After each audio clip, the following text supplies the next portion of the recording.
Ladies and gents, boys and girls, welcome. Monday, January the 15th, 2024. Hope you are all doing well. Chris Phillips here, your host of SEC Unfiltered Live. Appreciate each and every single one of you tuning in. A special shout out and a special welcome to our friends over on Instagram. I have been trying now for weeks to get the Instagram live feed up and running. And for whatever reason, I have not been able to do so. And I think we're live on Instagram. I'm checking right now. I'm actually not sure that I'm seeing it. Let's see. There we go. Okay, there it is. We are live on Instagram. Very, very good. Love to see that. Either way, guys, it's been a time for whatever reason, trying to get Instagram live up and running and operating the way it is supposed to. So either way, guys, hey, appreciate you all tuning in. Happy MLK Day to each and every single one of you out there. I'm sure many of you right now are on holiday, right? You got the day off, whatever it might be. Hey, if you're snowed in and you're with us, stay safe. Great day to stay inside, kick back, relax, enjoy, and watch yours truly. We got a big show for you guys today. Packed show, lots to get into. Appreciate each and every single one of you. First things first, guys, we're going to kick things off in a few minutes. We're going to talk about everything that happened over the weekend on the hardwood. Lots of great action, guys. Lots of SEC action taking place. Some upsets, if you will, that I want to dive into. Also, guys, having some fun here on this Monday, right? Friday was pretty wild, right, with the Kalen DeBoer search and stuff like that, and obviously he being hired. We went live twice that day. I thought, you know what? Let's start off Monday, and again, it is a holiday. Let's start it off on a little bit of a lighter note, right? Let's start on a bit of a lighter note. We're going to talk happiest and unhappiest SEC fan bases, right? Which SEC fan bases are feeling really, really good about themselves, and which SEC fan bases maybe would rather do anything else other than talk sports, right? We'll talk that. Going to be a lot of fun. Also, guys, kicking off the second hour, our good friend Bryce Koon. He'll kick off that second hour, guys, to talk all things LSU, Nick Saban. We'll talk some basketball. We might even talk some baseball as well. So stick around for that. Talking all things SEC with my man Bryce. And guys, last 30 or 45 minutes or so of the show, we are taking your questions, your comments, and yes, in case you missed it, we're taking your calls at 843-790-3377. In case you missed that on Friday, guys, that is a new thing, or really new. It's old, but it's new. We're bringing it back. Instead of taking voicemails, guys, we're going to take your calls right here live on air, 843-790-3377. Of course, guys, if you can't call in the last 30 minutes or 45 minutes or whatever it might be, if you want to leave a voicemail, you can call that number anytime. You can hit us anytime. If you want your comments, your thoughts aired on the show, you can leave us a voicemail at any time. But now we will take calls live here on the show.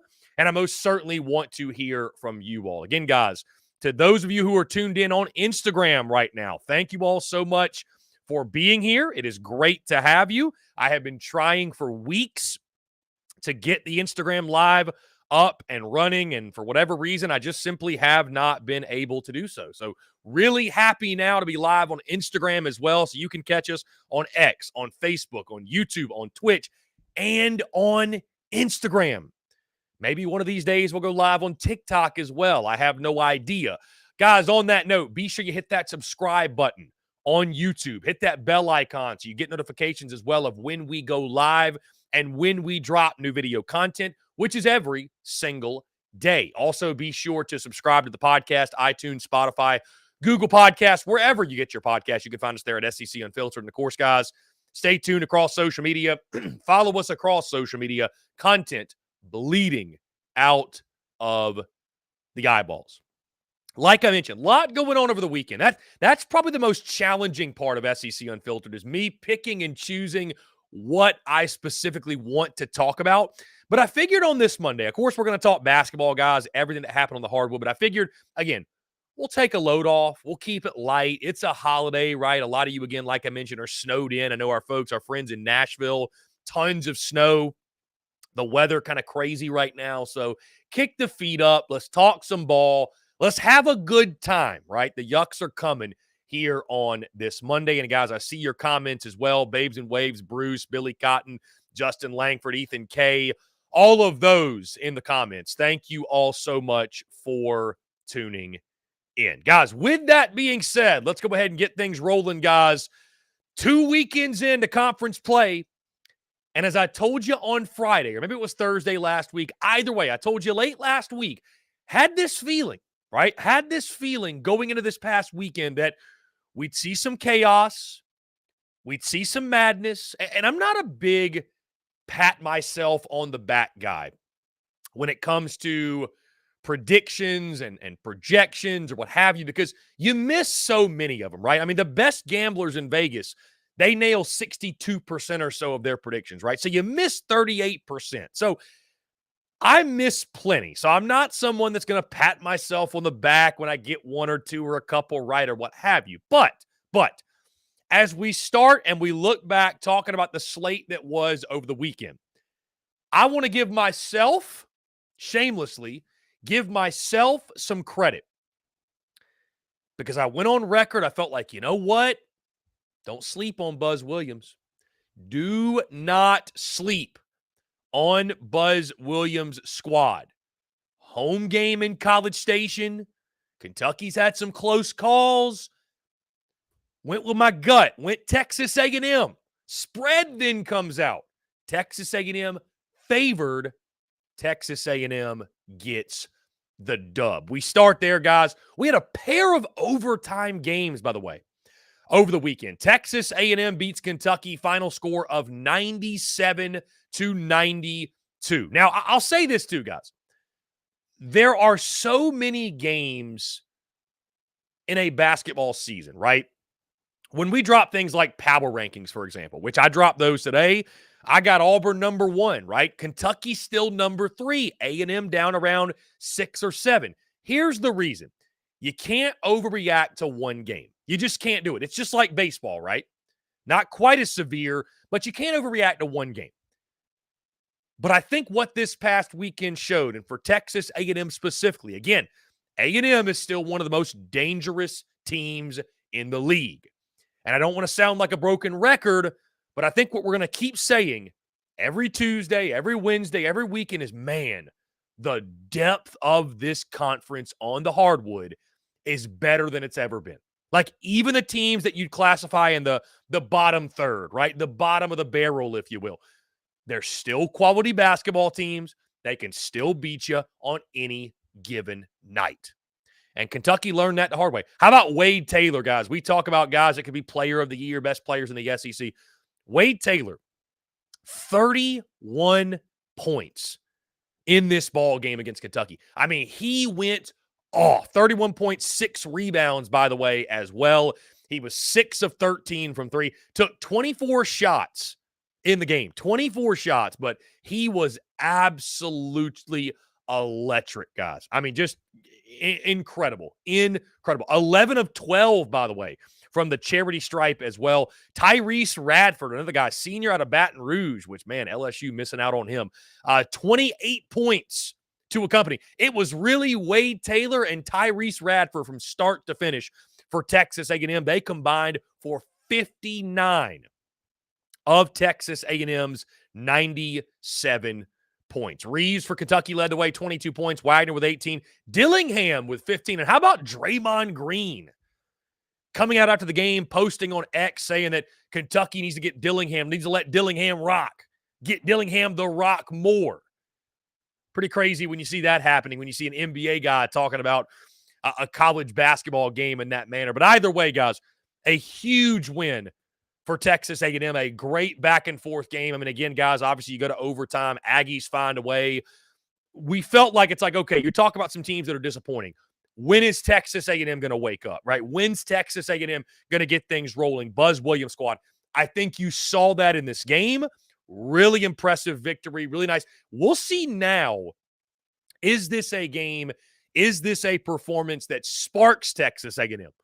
But what a game from Wade Taylor and Tyrese Radford. And They only shot 40%, guys. I mean, it wasn't like they shot the lights out. Kentucky outshot them 42%. But again, A&M at home. And guys, we're seeing this as a theme in the SEC. And some folks may say, well, yeah, no duh, it makes sense. But the home teams early on in conference play are dominating. These home teams are dominating. I think the stat, I'm not sure if the Bama-Mississippi State game threw this off, but the stat was home teams thus far in SEC play are 11-2.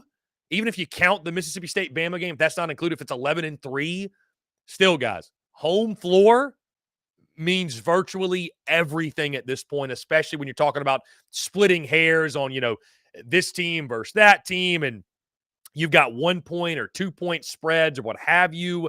Home underdogs are a really nice pick early on in this season. Texas A&M only reinforcing that, the big 97-92 victory. Now, going against the grain on that, how about Tennessee goes to Georgia?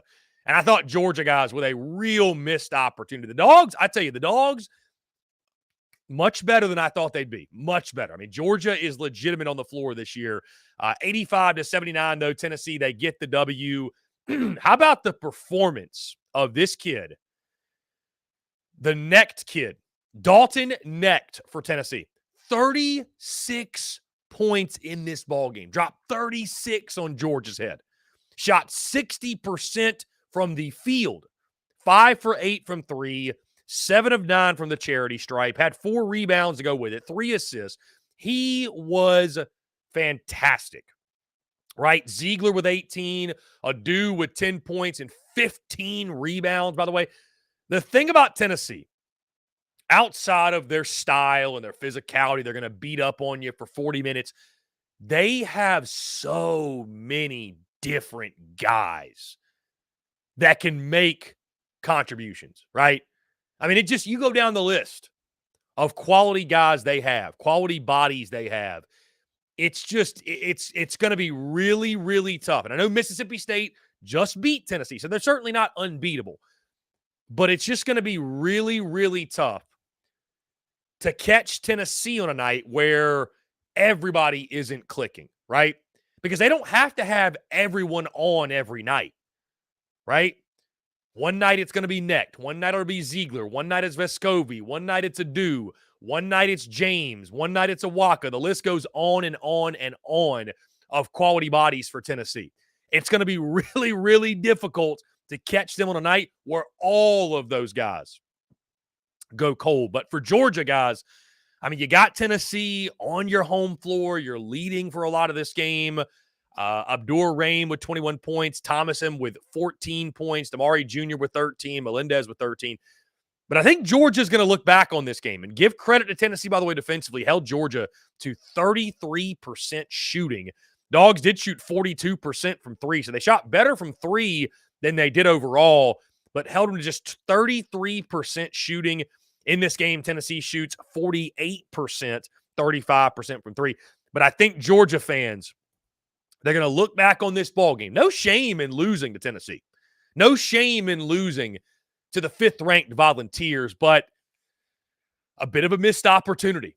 A bit of a missed opportunity here for Georgia, and now you got to go on the road, I believe it is. I think Georgia now travels to South Carolina tomorrow night, what'll be a really fun game, but you want to protect the home floor, right? When you're talking about a Georgia team that's trying to make an unexpected run to an NCAA tournament appearance, it's those kind of games you feel like you need to lock down that can really give you that momentum boost, and instead, it's a close miss, but give credit to Tennessee again for withstanding Georgia's best effort, and the Vols finding a way to get the job done. Guys, we go to the Florida-Arkansas game. I said it once, I said it again, though. I'll reaffirm what I said. Arkansas is cooked. They're done. They're finished. Finito, history, it's over. Hog fans, it's over. Time to start looking ahead to baseball, man. Because this basketball team, I don't get it. I don't understand it. Hard to comprehend it. I don't know what's going on, though. 90-68. The Gators get the job done. And, hey, listen, give credit to Florida, right? Quality basketball team. But this Arkansas team, guys, this Arkansas team, just It is hard to believe how bad they are. And I put them 14th in the power rankings just to make a point. Like, guys, they haven't lost a SEC game by single digits yet. Like, Arkansas is not even showing up. They're not just losing. They're getting crushed. The Hogs shooting 38% in this game. Leading scorer, Blocker with 14, Davenport with 13, Mark with 12, Pinion with 12. But it's uninspiring, guys. I mean, it's an uninspiring effort. Florida just doing whatever they wanted practically in this ballgame, shooting 49%. Also, really encouraging game for Florida, a team that, I think let Ole Miss sort of run through them. Ole Miss had an incredible shooting night, 60% from the floor. Florida is able to rebound, obviously, and play much better defense, and that turns into a win. But the bigger takeaway for me, guys, I think Florida is going to be one of those really, really good, tough to deal with, middle-of-the-pack SEC teams. But it's more just shocking how bad Arkansas is. A team that, we're accustomed to seeing them have these slow starts, if you will. But what we're seeing right now from the Hogs, it's really, really hard to process. So, Eric Musselman and company still looking for answers. A nice win for the Florida Gators on the flip side, guys. Ole Miss got a win, making it back-to-back W's. They beat Vanderbilt by a final score of 69-56. The bigger takeaway from this game, guys, Ole Miss beats Vandy. Whoop-de-doo, big deal, right? That was supposed to happen. Give credit to Ole Miss, but Vandy is terrible. But how about Jerry Stackhouse coming out after the game and saying about Ole Miss's roster, the best roster that money can buy? Now, I had some folks on social media present sort of a different outlook on these comments, right? A different outlook coming from the standpoint of, hey, he's more so complaining about the lack of resources at Vandy versus criticizing Ole Miss. And while I understand that, I do. I really, really do, guys, because we've talked to folks from the Vandy side of things that complain about those very same things. But it still came off to me as just a wild thing to say. A wild thing to say in my mind. Like, you just, you just lost yet again. You are 5-11 in year 5 of your tenure. You need to worry about, why are you even speaking on Ole Miss's roster? Like, these sour grapes after yet another L.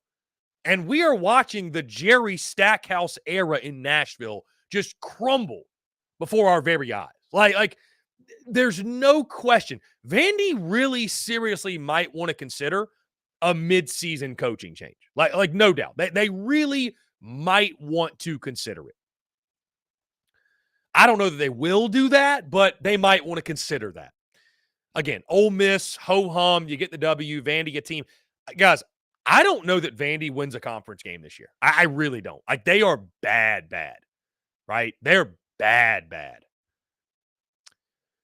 Ole Miss, in the meantime, in this game, shooting 41%, 40% from three. But, dude, Vandy's terrible. Vandy, the entire conference, top to bottom, is really good, except Vandy, right? They add nothing to the league this year. But Ole Miss, back-to-back wins, get to 2 SEC wins. Great job of bouncing back since that first game against Tennessee. But Vandy, man, Jerry Stackhouse. Again, I'm preaching to the choir when it comes to Vandy fans. They are done on the Stackhouse era in Nashville. Guys, to Como we go. How about South Carolina? Another overtime winner. The Gamecocks beat Mizzou 71-69. This was a fun one, back and forth. If you did not watch this one, the heart and the guts of Lamont Paris's squad is something really, really impressive. And I think one of the bigger questions, guys, and I think what Gamecock fans should be so encouraged about, going into this game, it started to kind of feel like it was the Michie Johnson show, and he had to be electric every night, and sort of whatever you got from other guys is what you got. Michie Johnson only had 5 points in this game, guys, which is, you look at the numbers, it's hard to believe, right? Only had 5 points. BJ Mack explodes for 21 points. Talon Cooper, the transfer from Minnesota, 11 points. Jacoby Wright, 11 points. Miles Studi, 10 points. Colin Murray Boyles, the freshman, 6 points. So it was a collective, a team effort for South Carolina, truly, right? And a game that, listen, I was wrong on this one. I picked Mizzou. I thought Mizzou at home. I thought Dennis Gates, a really, really desperate Missouri team, looking at, staring down the barrel of 0-3 in SEC play, thought they would protect the home floor. Seth East II with 15 points, Carter with 23. They shot 42% from the floor, but only shot 23% from three. Meanwhile, South Carolina, 41% and 29% what they shot from the floor in three, respectively. But a huge win for Lamont Parrish's squad. Like, when you're winning your home games, guys, that's one thing, right? South Carolina pulls off the quote-unquote upset. It was like a 2-point spread against Mississippi State at home, then goes on the road to Bama, and I think got humbled a little bit. I just think hey, this is SEC play now. Like, you better bring it every single minute of every single game or you're going to get blasted. So I was really curious to see, okay, which way does South Carolina go now? Is the fairy tale over and the realities of SEC play settle in quickly? Or do the Gamecocks have something else? So they have another pitch we haven't seen yet, and sure enough, and I know Mizzou's not great, but you go on the road, you get a W. That is a big-time win for South Carolina. It looks good on the resume, going on the road and winning in Como, and now sets up a really, really big game on Tuesday night against the Georgia Bulldogs. But again, huge win. Jacoby Wright with the clutch shot down the stretch, and then great defense to secure the victory at the end of that game. Gamecock fans should be proud of the product Lamont Parrish has put on the floor this year, and it's going to be a lot of fun to follow South Carolina and Ole Miss, by the way, but follow both those programs that have just shattered preseason expectations, and see what they are capable of doing down the stretch here in conference play. Guys, let's go first to Starkville. I want to save Auburn for last. Alabama gets a big road win over the Mississippi State Bulldogs. Final score of 82-74, guys. Like we mentioned, going on the road and winning, no easy task. There's no such thing as a bad road win in the SEC, especially when it comes against Chris Jan's squad at Humphrey Coliseum. The Mississippi State Bulldogs, Alabama, starting to heat up, starting to catch some heat. How about Mark Sears yet again? We saw him against South Carolina go off, 22 points in this ball game.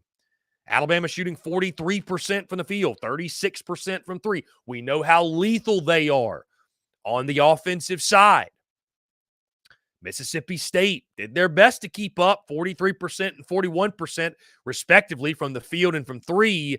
Tolu Smith leading the way with 15 points. Hubbard, the guard, 14 points right behind him. But a great job by Nate Oates' team, again, to go on the road, get this W, right? You were wondering, okay, you beat South Carolina. What does it mean? Now you got to go back on the road in SEC play. This is a huge win. It's a huge win for an Alabama team starting to build some momentum, right? Kind of find themselves, if you will, get things into gear. And all of a sudden, watch out. Don't let the Crimson Tide get hot. Don't let Nate Oates' team get hot. It may be too late. That was a really good win. For State, you lick your wounds. Hey, you lose on your home floor. It's never fun. I still think Mississippi State is going to be fine, but a huge win for Nate Oates' team. And guys, finally, as we close out looking back on the weekend that was, we go to the Plains. Auburn with a 93-78 win over the LSU Tigers, which, LSU, make no mistake, they're not great, right? LSU's not great. More so, though, the fact that Auburn, I think they won 9 straight games by double digits. 9 straight games by double digits, guys. Like, what Auburn is doing right now, we had them number 1. I had them number 1 in the power rankings this week.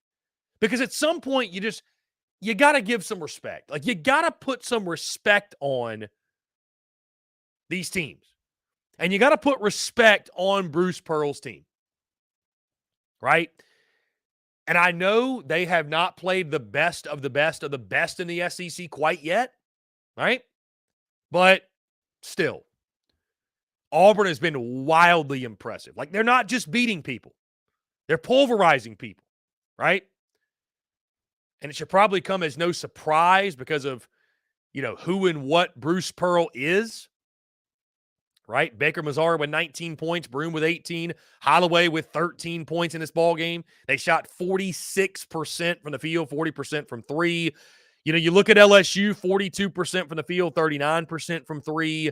Wright leading the way with 18 points. Trey Hannibal. Is that Trey Hannibal right there? Look at this. How about that? Trey Hannibal for the LSU Tigers. That's a familiar name to some of us. 18 points as well for LSU. I still think LSU guys, I like what Matt McMahon is doing. They're a pesky middle of the pack, even bottom third team. They're going to be a pesky team this year. And it was always going to be a tough task to ask them to go into the jungle and get the W. But Auburn has just been incredibly impressive, guys. They continue to rack up these double-digit point victories. Now, as the competition increases, let's see what happens with Auburn. But I think right now you can look at them, make no mistake, Auburn is a legitimate threat to be a team that we see in the Final Four this year. I think they've got that type of talent. We talked about the fact that Kentucky, Tennessee, yes, Auburn have separated themselves from the rest of the league, and the Tigers just keep on keeping on. Can they stay hot through conference play? We shall see. It's the SEC. Nobody gets out unscathed, but a great start, an ideal, a dream start, if you will, for Bruce Pearl's team, and they're going to be a tough out for anybody in this 2023-2024 basketball season. Guys, let's jump into a quick break. On the other side, who are the happiest and unhappiest fan bases in the SEC? I'll do my very best. I also, by the way, guys, here's something fun. This is going to be a little bit more of an interactive segment, okay? So I want your comments. Who do you think are the happiest fan bases? If you had to pick one, maybe two, maybe three, happiest fan bases in the SEC, also unhappiest. Like who's really going through it right now? And give me reasons why, right? Maybe it's something happening on the field of play. Maybe it's recruiting. Maybe it's the portal. What do you think? Who's the happiest and unhappiest fan bases in the conference right now? Guys, all that and more on the other side of this break. You're tuned in to SEC Unfiltered Live. Yo, you think Dallas' Power 4 gonna drop 30 tomorrow? Boy, you tripping. Did you see his mom made a post about going to the game? What? Hold up. His mama gonna be there? He's been averaging 34 points a game when she's there. At least 40 when she be on that Jumbotron. He don't like to let his mama down. Pick more, pick less. It's that easy. Cash in on your sports fandom with Prize Picks. SEC Unfiltered Live is brought to you by our friends over at Prize Picks. Go download the Prize Picks app or go to prizepicks.com. And when you do, use the promo code SECU to receive a 100% instant deposit match up to $100. Prize Picks is the simplest fantasy game on the market, focused around prop total entries. You pick 2 to 6 players, and you can win up to 10 times on any entry. Prize Picks has no sharks, optimizers, or mass multi-entry. It's literally just you against the projection. They also allow mixed sport entries. So, for example, you can take the over on LeBron, parlay with the under on Mahomes. They've got college sports, pro sports, literally anything and everything you can think of. They have got it over at Prize Picks. They also have a slick, easy-to-use mobile app, both on the App Store and Google Play, and they're rated 4.8 stars in the App Store with rave reviews. So many fans and listeners of SEC Unfiltered have made tons of money with our friends at Prize Picks, and you should as well. So again, go download the Prize Picks app or head over to prizepicks.com, and when you do, use that promo code SECU to receive a 100% instant deposit match up to $100.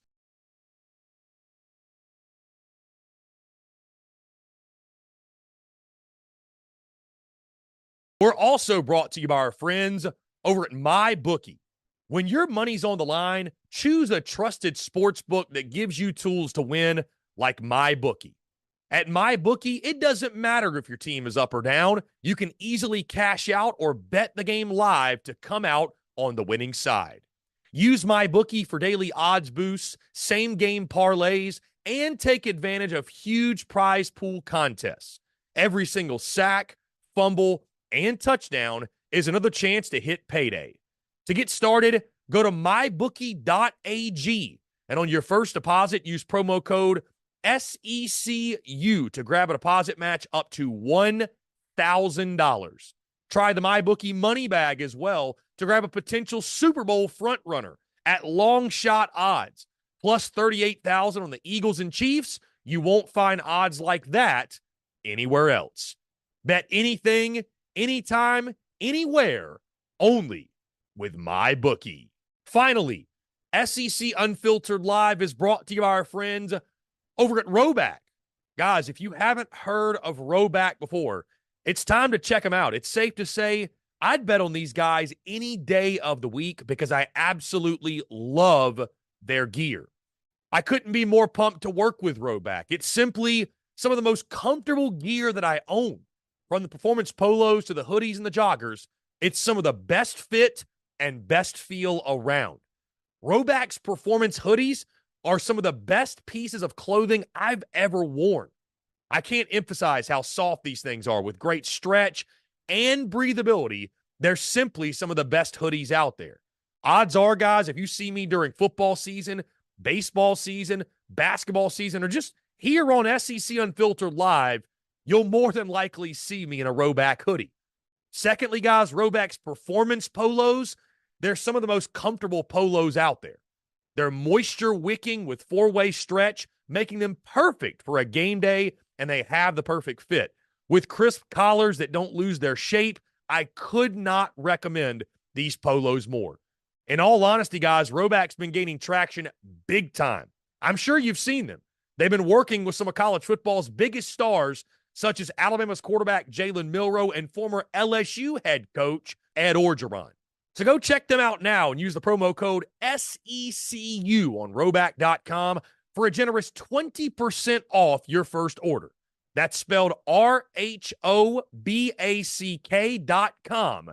20% off all bottoms, Q-zips, hoodies, and more with the promo code SECU. Ladies and gents, boys and girls, we are back here on this Monday, January the 15th, 2024. Guys, continue to leave us your questions, your comments, your voicemails as well. We want to hear from you. We'll take those in our daily mailbag segment, last 30 minutes or so of the show today. Again, guys, like I mentioned, this next segment is more of an interactive segment, right? I want to hear from you, right? Thoughts on, and I posed this question yesterday on social media. I think it's a fun talking point, right? And like I said, guys, I wanted this Monday after a crazy end of the week last week with the Alabama stuff, right? Nick Saban retired. Kalen DeBoer gets hired. We went live twice on Friday, which was a blast, by the way. My head was spinning, though, at the end of it. I thought, you know what? Let's kick off this Monday, this holiday Monday, if you will, a little bit of a lighter note. Right, because there's a lot of stuff going on. Portal still happening, right? We got Kalen DeBoer at Bama's got his OC and Ryan Grubb, right? What does that mean for Jalen Milroe? I mean, there's so many different directions we could have gone on this Monday. But I thought, you know what? Let's talk about this instead. Who are the happiest and unhappiest fan bases in the SEC? Now, how do you gauge this? How do you gauge who is the happiest and the unhappiest, especially with it, not being necessarily on site or in the trenches with each and every single fan base in the SEC? Well, you look at on-field results. That's number one, right? Because that trumps all. You look on social media and you talk to folks and you get feedback, if you will. So without further ado, I'm going to do my very best giving my thoughts on the happiest and unhappiest fan bases in the SEC. Let's start on the bright side, which, by the way, I noticed this when making this list. There are a lot more fan bases in this conference that are upset, that are down in the dumps, that are disgruntled, than there are that are cheerful and happy and ecstatic for what's going on with their respective programs. But as we start on a bright note, the happiest fan bases, you have to start with the Ole Miss Rebels. Like, is there a happier fan base in the SEC right now than Ole Miss? And I don't even think it's a close margin of the second happiest fan base to the Ole Miss fan base. You look on the field of play. First off, your head football coach is Lane Kiffin. That alone is an electric factory, right? Then you look at what happened on the field, okay? 11 wins. First time in school history that has happened, believe it or not, right? You've got practically your entire team set to come back next year. Oh, by the way, Lane Kiffin, the portal king, has come in and pulled top players from every which way in the transfer portal. Guys like Walter Nolan, Juice Wells, Chris Paul Jr., Princely Uman Mielen, Tyler Barron, the list, Logan Diggs, the list goes on and on and on. And we enter into a quote-unquote off-season, a preseason, what have you, that has more hype and more energy and more excitement than probably any in Ole Miss football history. I don't think that's over-exaggerating, right? Then you look on the hardwood and what Chris Beard and the Ole Miss Rebels are doing there in men's basketball.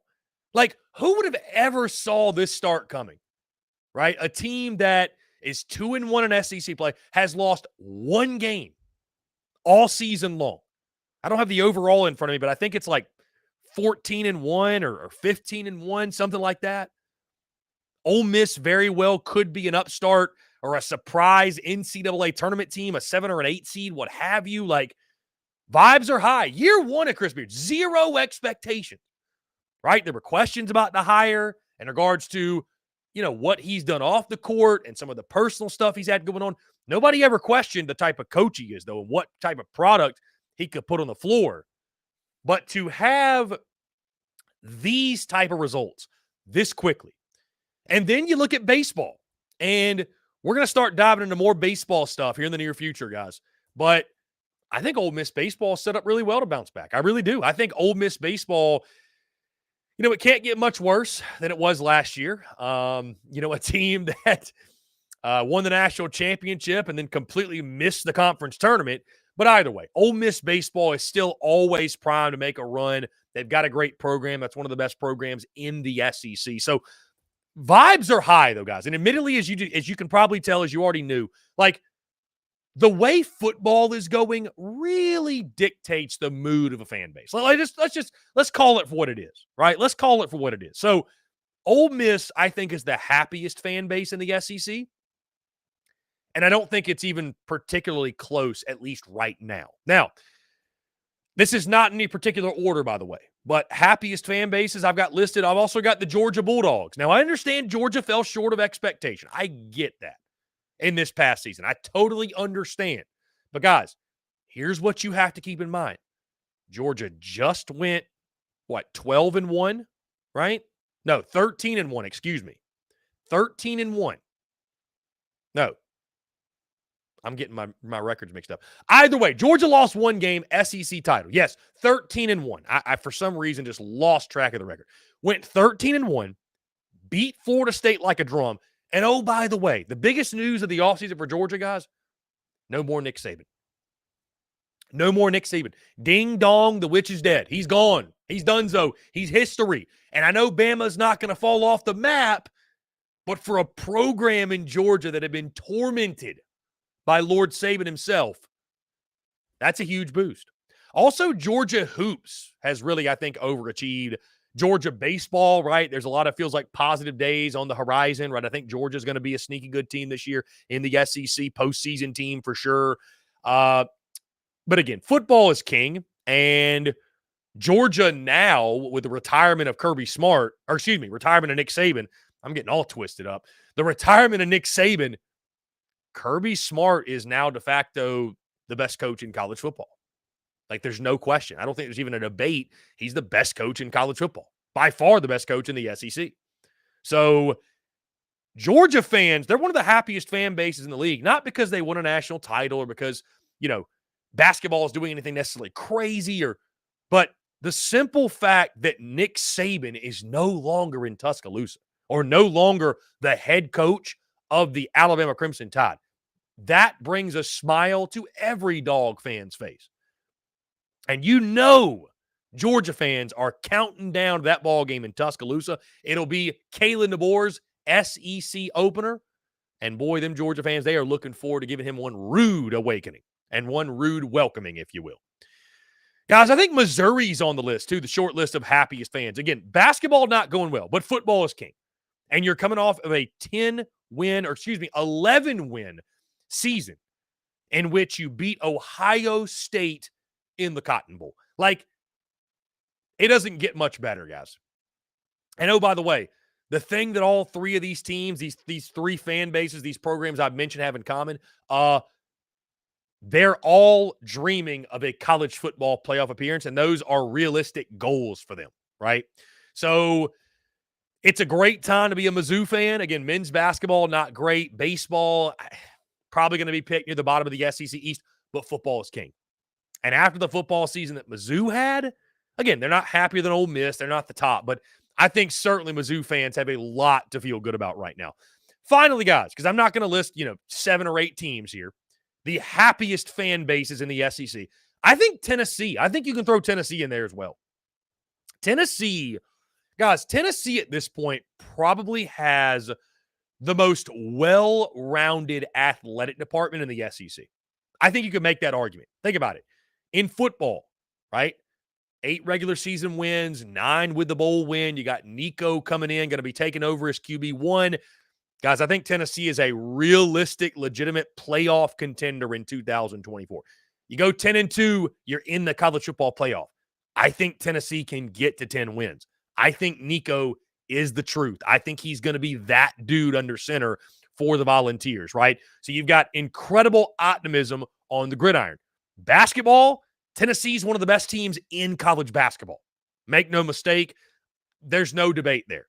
And then baseball, Tony Vitello has got that thing humming. I really do believe, guys, with Tony Vitello, it's a matter of when, not if, he's going to win a national championship and bring a title to Knoxville. So is there a more well-rounded athletic department right now than what Tennessee is doing, right?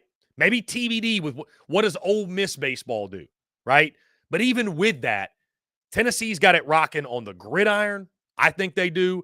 They got it rocking on the hardwood, no doubt. And they got it rocking on the diamond with Tony V. So I'll put Tennessee's athletic department and their sports as a whole, what they've got going on, against anybody. And that leads to some happy days in Knoxville. Now, let's go to the other side of the coin. The unhappiest. Who are the unhappiest fan bases currently? This can change, but currently in the SEC. Guys, I think you got to start with Arkansas. I mean, it is, my goodness, Arkansas fans, I feel for you. I feel for you. A 4-8 football season. Your head coach's seat is scorching going into the 2024 season, right? All the good vibes that Sam Pittman had are gone. Dunzo history.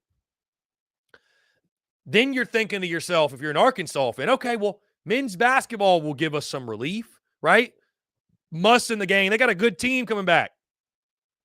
0-3 in conference play, and you've lost each of the 3 by double digits. Baseball is like the last saving grace right now.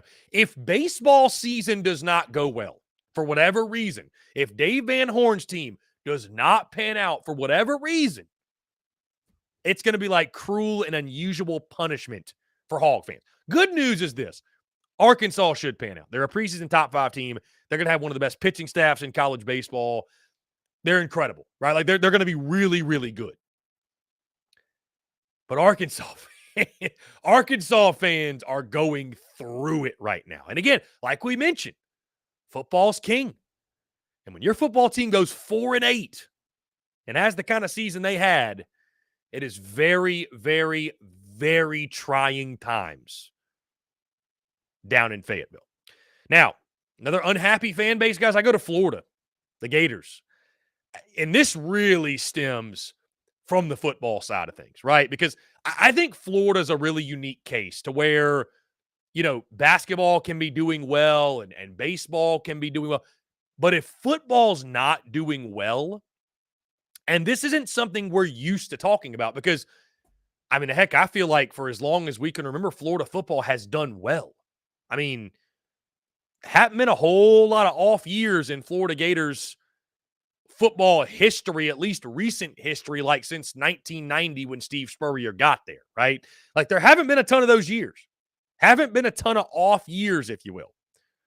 So to see what Florida is right now, to see what's going on with Billy Napier and the struggles in recruiting and the portal and of course on the field, and then you look at the 2024 schedule, the energy that I am able to gather from Gator fans, again, it's like, okay, basketball's doing great, cool. Sully's going to have them ready to go, cool. That's awesome, great. But if football stinks, the mood of Gator fans stinks. You know what I mean? Like that sours everything. It sours. And then you look at baseball too. Like Florida got to the very last game, lost to LSU last summer, right? Like it's just, and even Florida as good as they've been. I think Florida's a good team. 1-2 in SEC play.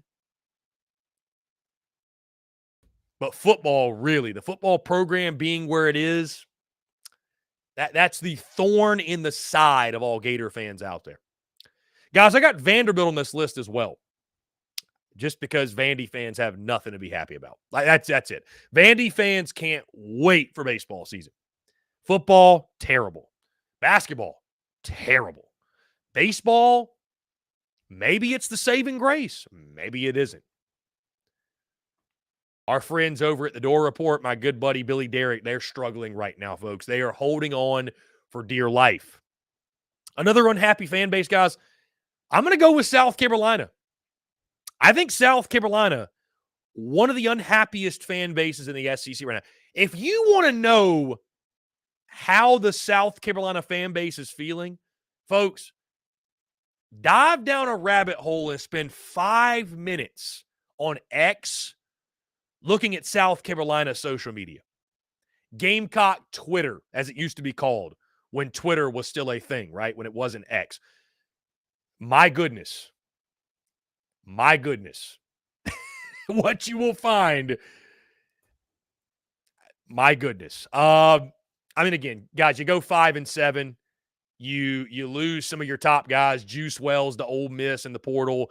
Picked up some guys, certainly, but I think when you factor in the preseason expectations going into last year, what South Carolina thought they had, falling incredibly short of that. Now having to navigate 2024 with a first-time starting quarterback, a gauntlet of a schedule, right? I think basketball has really picked up the vibe. I really do. I think what Lamont Paris is doing, and I'm not saying, again, South Carolina's not at the top of this list, because basketball has picked up the vibe. I think Mark Kingston and company should have a good baseball team. TBD, because we've seen Mark Kingston, his ball club, not live up to expectations before, right? But things look good in that regard. But again, football really rules all. Football rules all. And when you're coming off a 5-7 season, one that saw you lose to your arch rival at home when you did not score or held your opponent without scoring an offensive point, and you still couldn't win the game. Again, and by the way, I forgot to mention the coach that I would say a large portion of the Gamecock fan base wanted fired in the defensive coordinator, Clint White. He looks like there's no signs of that happening. Yeah, it's trying times right now in Columbia. Yeah, to say the least. Yeah. And also, by the way, you lost to Georgia, Tennessee, and Florida last year, 3 teams you don't even get to play this year, right? You have to go into 2024, brand new schedule. Don't get to play any of those rivals, if you will, those SEC East rivals. 5-game losing streak to Mizzou. And again, just go look on social media, and you'll agree with me. You go look on social media, spend 5 minutes entertaining yourself with Gamecock social media. See some of those folks in that fan base. Yeah, you probably launched them to the top of your list. Finally, guys, unhappiest fan bases. I put Alabama on here last. I put Alabama just because you lose your head coach, Nick Saban. You lose your head coach, and Bama falls short in the college football playoff, which is a bad season for the Crimson Tide, right? Again, basketball's going well. Baseball, we'll see. Bama's probably another middle-of-the-pack type of team, if you will. But, man, the retirement of Nick Saban, I mean, I think folks are probably – I think because of the uncertainty of what Bama football is going to be. And I think this was, not just for Nick Saban, but I think for Alabama fans, a really trying season, right? A tough season. Even though you only lost 1 game and you beat Georgia in the SEC title, you lost 2 games out of the college ball playoff, but the ups and downs of it, and it didn't look like an Alabama season, right? With all the problems they had. So I'd put Bama down on this list. Low. I think the excitement probably outweighs the unhappiness, but there's as much uncertainty in Tuscaloosa as there's been in quite some time. So happiest, unhappiest. It'll be interesting to see how this changes as basketball, baseball, and spring practice, all these different things, all these different seasons progress. Who gets happier and who falls deeper into misery? Guys, we're going to jump into a quick break. On the other side, we're joined by my good friend Bryce Koon. He covers all things LSU, also just talks all things SEC. So we're going to get some thoughts from him. Going to have a great conversation. Then we'll dive into the daily mailbag stuff, taking your questions, your comments, and your voicemails. Guys, all that and more on the other side of this break. You're tuned to SEC Unfiltered live. Yo, you think Dallas' Power 4 gonna drop 30 tomorrow? Boy, you tripping. Did you see his mom made a post about going to the game? What? Hold up. His mama gonna be there? He's been averaging 34 points a game when she's there. At least 40 when she be on that Jumbotron. He don't like to let his mama down. Pick more, pick less. It's that easy. Cash in on your sports fandom with Prize Picks. SEC Unfiltered Live is brought to you by our friends over at Prize Picks. Go download the Prize Picks app or go to prizepicks.com. And when you do, use the promo code SECU to receive a 100% instant deposit match up to $100. Prize Picks is the simplest fantasy game on the market, focused around prop total entries. You pick 2 to 6 players, and you can win up to 10 times on any entry. Prize Picks has no sharks, optimizers, or mass multi-entry. It's literally just you against the projection. They also allow mixed sport entries. So, for example, you can take the over on LeBron, parlay with the under on Mahomes. They've got college sports, pro sports, literally anything and everything you can think of. They have got it over at Prize Picks. They also have a slick, easy-to-use mobile app, both in the App Store and Google Play, and they're rated 4.8 stars in the App Store with rave reviews. So many fans and listeners of SEC Unfiltered have made tons of money with our friends at Prize Picks, and you should as well. So again, go download the Prize Picks app or head over to prizepicks.com, and when you do, use that promo code SECU to receive a 100% instant deposit match up to $100.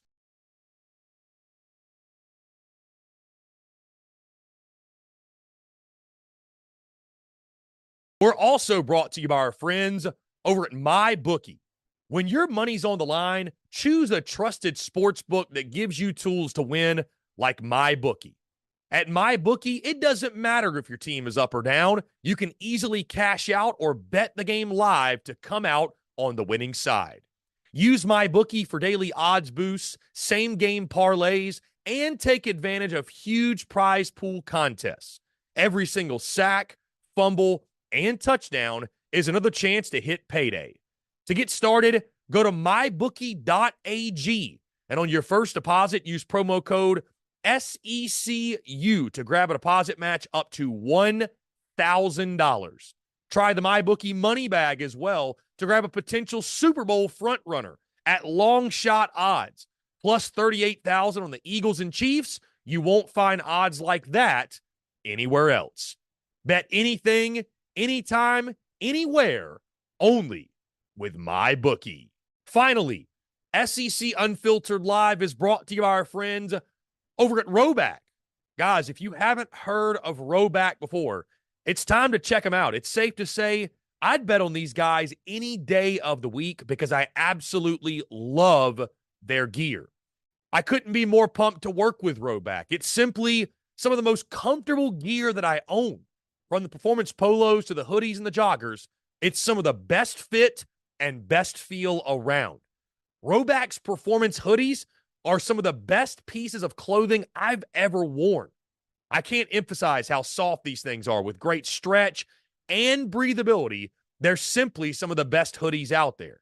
Odds are, guys, if you see me during football season, baseball season, basketball season, or just here on SEC Unfiltered Live, you'll more than likely see me in a Roback hoodie. Secondly, guys, Roback's performance polos, they're some of the most comfortable polos out there. They're moisture wicking with four-way stretch, making them perfect for a game day, and they have the perfect fit. With crisp collars that don't lose their shape, I could not recommend these polos more. In all honesty, guys, Roback's been gaining traction big time. I'm sure you've seen them. They've been working with some of college football's biggest stars, such as Alabama's quarterback Jalen Milroe and former LSU head coach Ed Orgeron. So go check them out now and use the promo code SECU on Roback.com for a generous 20% off your first order. That's spelled RHOBACK.com. 20% off all bottoms, Q-zips, hoodies, and more with the promo code SECU. Ladies and gents, boys and girls, we are back here on this Monday, January the 15th, 2024. Some big news developing right now. Texas A&M Athletic Director Ross Bjork has emerged as the target in Ohio State's AD search. This coming from Pete Thamel, senior writer for ESPN. What a big get that would be for the Buckeyes, for that athletic department. What Ross Bjork has done at Texas A&M, more so just having a guy like a Ross Bjork who is willing to, make big moves and be that leader for the athletic department. So would be a big shakeup, no doubt. And Ohio State, they already took Quinshon Judkins. Now they're trying to get Ross Bjork. Who's next from the SEC? So again, guys, thank you all so much for tuning in. Appreciate you all commenting. I see all of you in here. We are taking your questions, your comments, and your calls in the final 30 minutes or so of the show. Be sure to continue. You can text the number as well, by the way, 843-790-3377. But in the meantime, guys, he joins us once again, a friend of the show, a man who just finished up his first season covering all things LSU for 24/7 Sports, someone I'm grateful to call a friend. He does a fantastic job. Our good friend, Bryce Koon, joins the show once again. Bryce, what's going on, man? Appreciate you taking the time. Hey, man, you just dropped that bombshell of obviously what Pete Thamel was reporting. I was over here, searching through Roback, actually, trying to use your promo code. So that's what I was doing during the break, and then you dropped that bombshell. It's a good deal, by the way. I mean, it's a really, really good deal. But, hey, man, always happy to join, and there seriously is no off season, especially with all the craziness we've seen so far in January. For sure. First off, please do use that promo code because it'll make us look good. I'm just looking at your background here, Bryce, with the Masters stuff, the Brave stuff. I was just thinking at the top of my head, yeah. Braves Fan Day. We'll be there, by the way, for those who are wondering. Ooh. Not that I'm inviting the live show. Why not? We'll just have a little gathering together.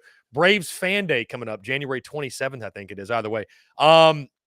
Dude, great to have you on, man. So you were doing Georgia Tech stuff before. You got the Crowded Booth podcast. You still do. You still have some of that Georgia Tech flavor.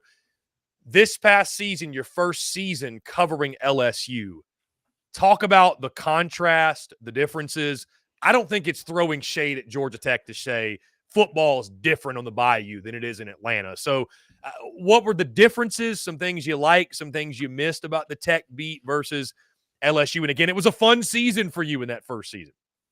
Yeah, man. Look, I mean, you're always grateful for where you come from, and the guys over at Georgia Tech were able to kind of give me a chance to get my feet wet in the sports media industry. And look, it's a beat that is, yeah, it's in Atlanta, but it's just so overshadowed by every single other program that's over there. And so you really get to kind of create it your own, and you get to be creative with it. So that's what we were able to do.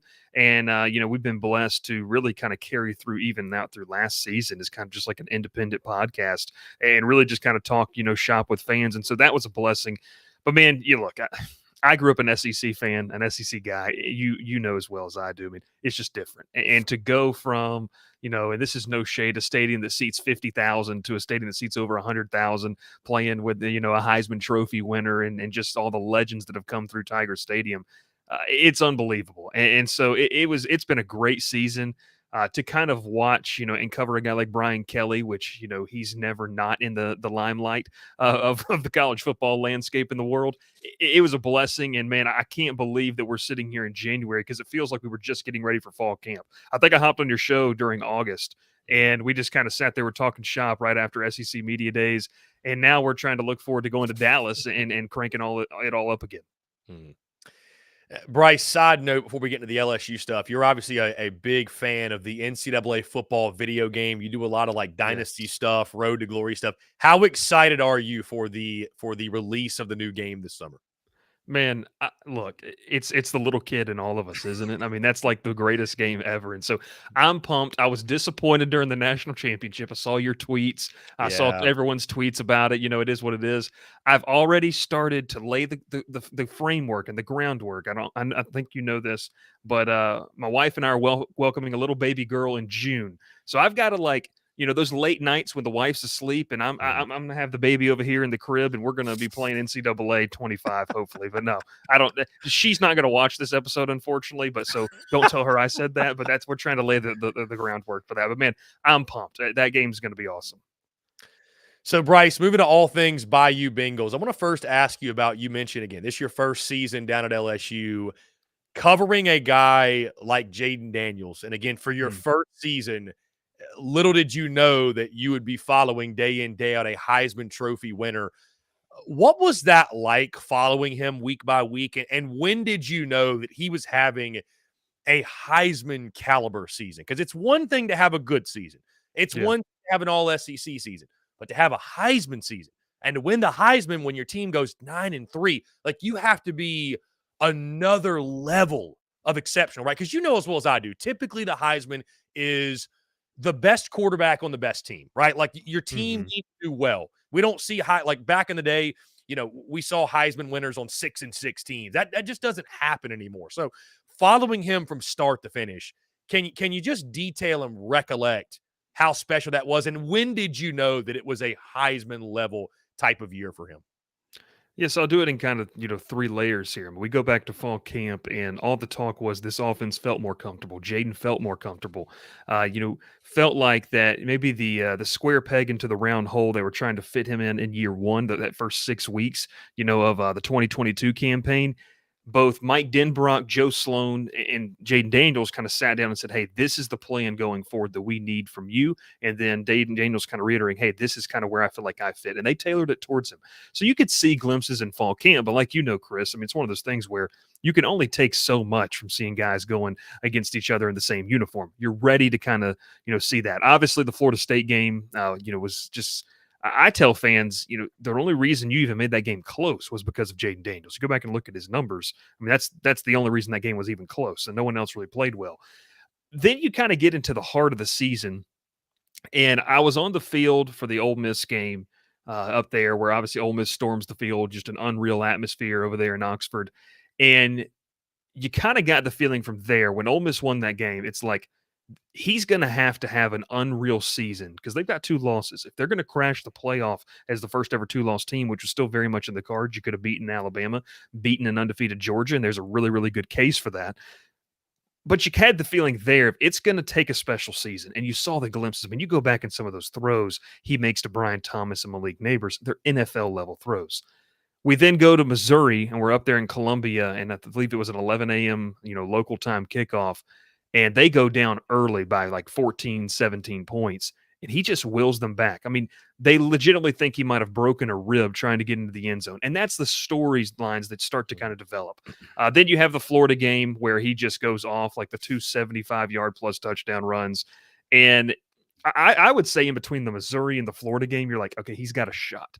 Like he's got a shot. And that's when, and I want to give credit here to LSU's, media department. They really started to crank up the marketing profile because until then, and I don't know how much you kind of paid attention to this, until then, you had the Bo Nix, like the bodacious ads, that were in Times Square and stuff like that. But there wasn't a lot of marketing put in by really anybody else. I mean, of course, you had your candidates.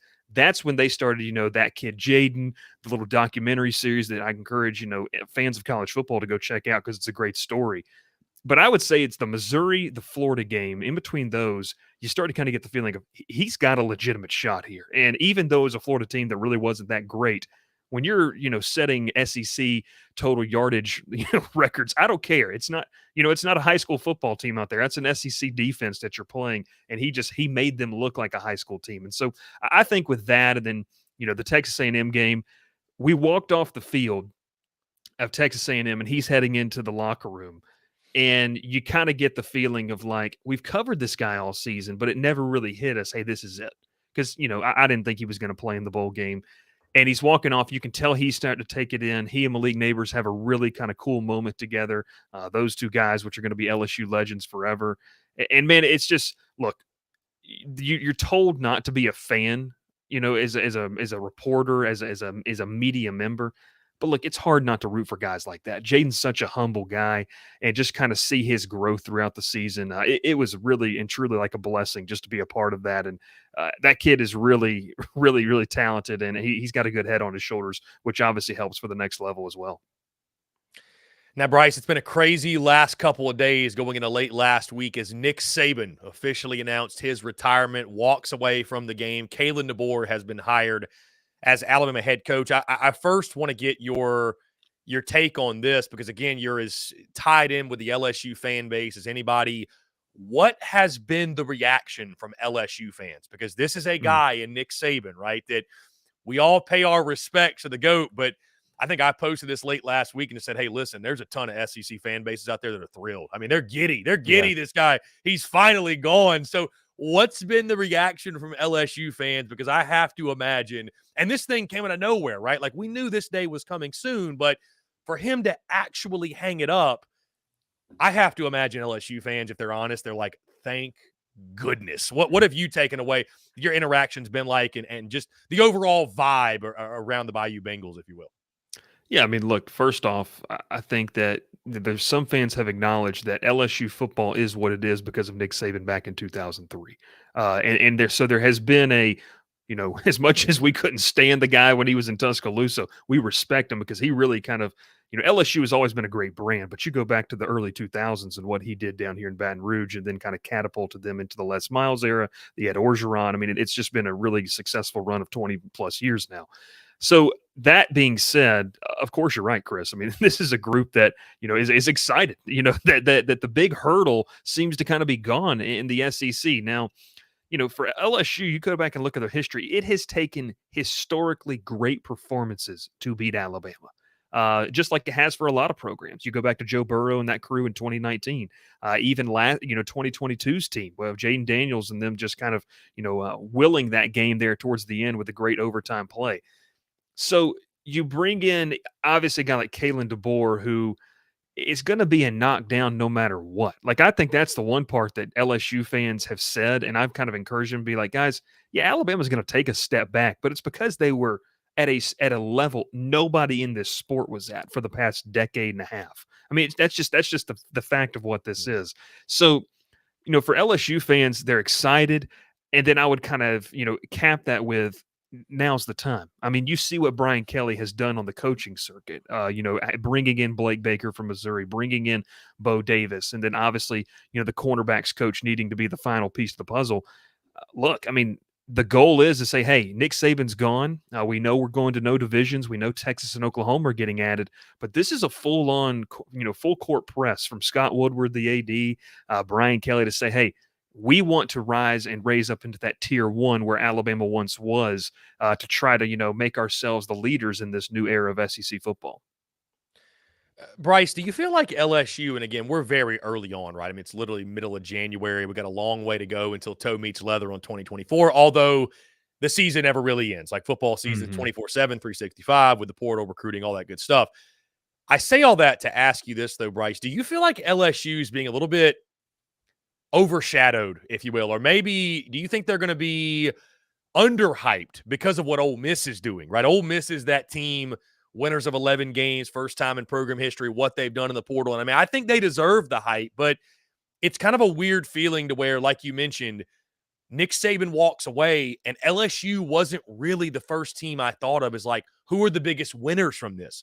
I thought about the Ole Misses of the world. Like LSU has that 9-win season. They get a 10th win in a bowl game, right? No more Jaden Daniels, no more Malik Neighbors. Garrett Nussmeier takes over. Brian Kelly has done great things to shore up the defensive side. LSU was a team some folks had to win their national championship last year. Like, do you feel like there's a sense of LSU somewhat being overlooked, or at least more than they should be going into this next season? I think there's some truth to that. I mean, look, this is a headline-dominated industry. So the headline grabbers have been Ole Miss. I mean, with what they've been able to do in the portal. And look, it's a maybe not an orthodox way of, or it's an unorthodox way of building a roster, but Lane Kiffin, I think with the resources they have there, feels like that's the best way to do that. So, of course, I mean, you look at, Ole Miss, Alabama has been their Achilles heel. They've beaten LSU. They beat them this past year, so they may not view LSU as that last stone that they need to cross in order to reach the promised land. It's been Alabama for them. That's been the Achilles heel. So, yeah, well warranted for Ole Miss. But when you talk about LSU, I mean, of course, when you lose the Heisman Trophy winner, you expect a drop-off, and no doubt about it. But I think one thing that we were able to see in the bowl game especially, and I think you talked about this, when you go back to that game-winning drive that Garrett Nussmeier put together, a lot of people, and I even said this, are going to brush off, oh, it's Wisconsin, it's a meaningless bowl game. Man, that's not meaningless for the kids and the development of what they do. So it might be meaningless to the fan that says, yeah, I don't really care about it. But for Nussmeier, that really can kickstart what can happen throughout the 2024 season. If you want proof to that, go back to the bowl game the previous year where Malik Neighbors went off against an undermanned Purdue team, but it recruits a Bolitnikoff-worthy season, finalist-worthy season for a guy that's going to be one of the top 3 or 4 receivers taking in the draft in April. So I don't like the idea that the bowl games don't matter, because I think the LSU can use that and go into 2024 as one of the teams that maybe they're just kind of like this, assassin in the weeds. They're going to try to pick some teams off, and that schedule, it's crazy. It includes now 2 Big Ten games against USC and UCLA in 2024, which is a weird thing to talk about, but it sets up nicely the fact that they get Ole Miss at home, they get Alabama at home. They got to go on the road to A&M. Okay. They got to go to Florida. But, when you just look at and they host Oklahoma at the end of the season. But when you look at it, what they're returning, they're returning a quarterback that has all the talent in the world to be one of the better quarterbacks in the SEC. That's super important. And when you look across the, the landscape of this conference, the Carson Becks of the world, the Jackson Darts of the world, once you get past those 2 guys, and I know there's some really good names. I mean, Brady Cook in Missouri, but, now you start again, the conversation is after those 2 guys, where does Garrett Nussmeier fall in the talent category? We've yet to see improvement over the course of a regular season, but there's no denying that he has the talent to be a top 3, top 4 quarterback in this conference. And Bryce, you mentioned Oklahoma. I want to get your thoughts on that. Oklahoma and Texas obviously joined the league. We got the expanded SEC, and I mean, it's going to be – it was already a gauntlet. It was already the best conference in college football. It's even more so now. Your thoughts specifically on those 2 programs. Texas, a team that just went to the college football playoff. Yes, they fell to Washington, but I think Texas is in prime position. Quinn Ewers is back. Prime position to be one of the mainstays in college football, and I think be right there at the top of the SEC. Oklahoma, a good season, double-digit win season, right? Maybe didn't exactly get where they wanted, but I thought Brent Venables laid a solid foundation for coming into the SEC.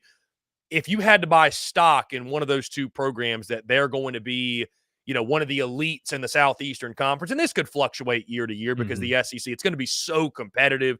And I mean, the margins are going to be so razor thin. But if you had to buy stock in one of those two that, which one of those is going to flourish more so in the conference, who would you take, Texas or Oklahoma? I think the immediate answer for me has to be Texas. Just with what they have been able to do, coming off a season that it ended not the way you wanted it to. But, before the Nick Saban news, Chris, personally, if you had to put tier levels into the SEC, I would have said, tier level wise, you have Georgia, Alabama, and Texas in terms of financial, opportunity that they have. NIL. I mean, some of the so, some of the money that we're talking about being thrown around that Texas has, it's crazy. It's ridiculous. And so just for me personally, like I just think in terms of potential, that's a tier 1 team that enters, tomorrow, in July 1st, when this thing, kicks off officially or whenever that date is. Texas is in my tier 1 of just with what they have been able to put on the field. Now, obviously losing Bo Davis as defensive line coach, that's going to be something interesting to watch, losing him to now a conference rival in LSU. But Steve Sarkisian, to me, has shown the ability to build a program that can be up there with the elite of the elites. And this is something, too. You talk about what this job means. Chris, when you and I were younger, that burnt orange logo or that burnt orange, uniform meant something to recruits. There was a long time in between where it really didn't. And it's starting to get back to that. So, look, it's only going to help recruiting efforts as they get into the SEC. I think it's going to maybe, personally, I think it could, ding a little bit of the efforts of Texas A&M, that maybe that shiny stuff wears off, and we'll have to kind of monitor that and see. I like Texas as they enter. I don't think Oklahoma is going to be bad, but I think they're going to be, a tier 2, between a tier 2, tier 3 team. The problem is you're talking about some really, really good football teams in that tier 2 to tier 3. Bryce, it may be strange to some to talk about, Brian Kelly and his job status and expectations going into year 3. But again, this is LSU football, and there are real serious expectations, and especially after you win the SEC West in year 1. I think for most folks down in Baton Rouge fell maybe short of expectations in year 2. I mean, the defense was historically bad, right? And they've taken measures to fix that. When you look at year 3, though, is it college football playoff or bust for Brian Kelly? Like, is that what LSU fans, is that what they need to see? Again, I'm not trying to necessarily start a conversation about, his job is Brian Kelly on the hot seat. Yeah. But I mean, Bryce, as well as I do, man, this is 2024. This is a new age of college football. It's win now or get out. And there's going to be a lot of pressure, I feel like, on Kelly going into this season. Well, I mean, no doubt. I mean, you're expanding the playoff, and also you're one of the premier brands in the sport. So that right there is, setting the foundation of you have to get there. I would say this. Kelly has done a good job ever since, Ed Orgeron was let go, and they went into that bowl game 3 years ago now with like 32 scholarship players, a wide receiver playing quarterback, and you had, just kind of disarray. He's done a good job, I would say, of raising the floor of this program. Now it's time to bust through the ceiling and see where that ceiling is. And the ceiling's a national championship. I wrote about this right after the bowl game. If this team is not contending for the 12-team playoff, there's a problem. And there's going to be conversation because, like you said, it's the nature of the sport that we live in today. So, Brian Kelly has to get there. He has been very adamant. This is not a, retire into the sunset of the state of Louisiana, the sportsman paradise type of deal here. I mean, this is he wants to go win a championship. This is why he came down to the SEC. He wanted to compete against the best. He wanted to recruit against the best. And I think for him personally, look, this is a guy in Brian Kelly who has, many people have said he's a prideful guy. He wants to test himself against the best. And so, he did really well at Notre Dame. He did really well at Cincinnati. You go back to Grand Valley State and everything in between. This is a guy who understood how to coach. And he's been doing it for 30 plus years, Chris. He knows what it takes. And I think he's evolving with the times, which is something we've seen a lot of the greats do. That championship trophy has just been elusive to him. So I do believe that it is championship or bust for his career. But what I have said is there's a reason he's being aggressive in the defensive coaching hires for year 3, because year 3 is about the year where you can no longer just rely on, well, it's not our recruits or it's not our guys. I mean, this is his system. And so, this season to me will define maybe year 3 and year 4, you can make an argument, but this year 3 will kind of define what Kelly's legacy in Baton Rouge will be. you got to make the playoff. I mean, I just think that there's no question about it. You got to be one of those 12 teams, playing in the month of January. Regardless if you win the title or not, there's going to be some serious conversation, I think, just about where is this program going if this team rolls in an 8-4 year next year, because that would be well below the standard of what Brian Kelly has publicly put out there that he wants for this program. The pressure is on in Baton Rouge for Brian Kelly. Bryce, let's move to the hardwood. LSU men's hoops, Matt McMahon. I saw you post about this on social media actually right before you jumped on about the game at Auburn, and there's maybe a handful that would go into Auburn and win a basketball game. But I think LSU's been fairly impressive early on. I think the depth of the conference has really shown early on that, some of these teams, Ole Miss, South Carolina, LSU, even a Georgia that I don't know we had much high hopes for. They've been really, really good. Your early impressions, at least in conference play, of what Matt McMahon and LSU are putting on the floor this year. Yeah, I mean, look, if you'd have told fans through the first 3 conference games they'd be sitting 2-1, they probably would have, told you to go check in somewhere, to a hospital. Match the win total of last year. Yes. Yeah, so, already. I mean, look, the biggest change for them has been having a ball handler, having a guy that can, come up the floor, direct the offense, and that's been their point guard, Jalen Cook. He was one of those guys that was dealing with that waiver situation throughout the non-conference portion of the schedule, was able to get eligible for, I believe, the final 2 games of the non-con schedule, and then kind of had to sit during the perceived break that they give the kids for exams and Christmas, and then, joined back in an SEC play. They beat A&M, they beat Vanderbilt, and then they lose to Auburn. But even in that game, Chris, I've been in that arena in Auburn. That's one of the craziest environments. You talk about non-blue bloods, and I think Auburn's trending, could trend towards that under Bruce Pearl. But, the traditional blue bloods, Auburn's not one of them. That might be rivaling some of what you see across the country when you talk about environment and atmosphere. So, they went down by like 25, almost 30 points, and they cut it to within manageable. That speaks a lot about what McMahon's plan and vision for this program, is. And so I think in year 2 under McMahon, they've showed some strides. I don't know if anyone has a good idea of where they're going to end up, but man, if you could be competing for an NIT bid and maybe get an NIT bid, that is huge for the development program. And you mentioned the depth of this conference is really starting to show. Mike White's done a great job over there at Georgia. You look at Mike White's numbers in year 2 of the program. You look at, a program like South Carolina that, an Ole Miss that I think maybe, we'll have to see. And Chris, maybe you have more insight on this of, are those records more inflated because of non-conference? How do they fare in the conference? How do they adapt to conference play? But look, SEC basketball has grown so much, and I think Matt McMahon and LSU are finally turning a corner of, okay, our fans, at least expect us to compete and try for a win and maybe get a win here as we take on these SEC opponents. Now, Bryce, were you on the LSU beat for the baseball season last year, the national championship? When did you get on the LSU beat? Last January. So, yeah, man, I rolled in right before opening day. And great timing. Wild. Great time. So my question is this, obviously, and we'll go more in depth on this in a couple of months when baseball season gets rolling. Mm-hmm. But, I mean, you win the national title. Paul Skeens has a magical year, right? I mean, how can LSU top that? Like, I mean, I guess the answer is they literally can't. All they can do is hope to repeat it. But, I mean, do LSU fans feel like they have the team to go back-to-back? That's something that hasn't been done in quite a while. Yeah, we're going to get a chance to talk with Jay Johnson and the coaches, staff, and the players here in about a week or two. But I think just early on, when you look at that roster from, the 30,000-foot view, very different. They still have Tommy Tanks, Tommy White. They still have Hayden Travinsky. They've still got some really good bats in that lineup. And I would still say a top 3, top 4 lineup in the SEC.